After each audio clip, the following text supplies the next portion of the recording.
In this video, I'm going to address Understanding by Design Stage 3. We're looking at the UBD template and we are planning the learning experiences. So let's take a closer look at Stage 3 of the UBD template.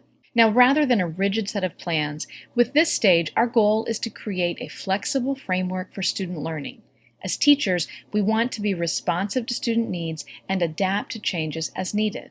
The learning plan needs to align logically with both the Stage 1 learning goals and the Stage 2 assessments.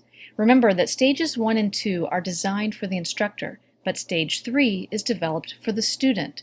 Our focus here is student learning experiences, so we design instruction based on our students' needs and skills.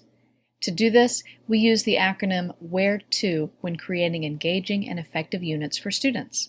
WHERE-TO is used to outline 7 core design principles that we use in the UBD format. W, how will you help your students to know where they are headed, why they are going there, and what ways they will be evaluated along the way. And that happens here in this section of the template where we address our SMART learning objectives. We look at the relevance and the diagnosis. Specific, measurable, attainable, relevant, and timely. What are the benefits to the students by completing the unit? This is the relevance. And diagnosis. How will you know what they know before the lesson and what they know after the lesson? How will you test for misconceptions?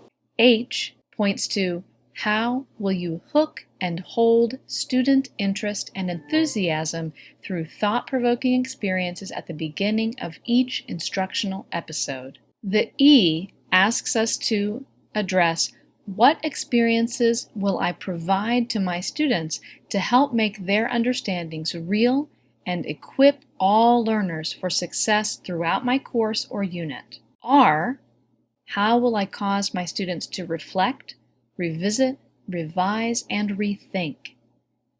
The second E, how will students express their understanding and engage in meaningful self-evaluation?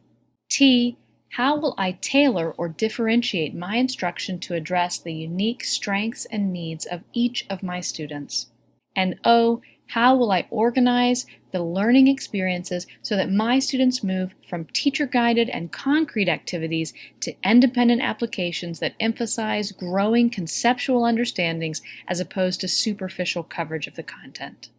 So as you're planning your lesson plan using the UBD template, it's important to remember that you should keep going back and checking to make sure that it is aligned with the goals in Stage 1 and the assessments in Stage 2. It's important to make sure that your plan makes sense to your learners and that instructional experiences, your students will be able to uncover the content and make meaning. Some things that you'll want to consider: how will you help your students develop habits of the mind? How will you help them improve their competencies with technology?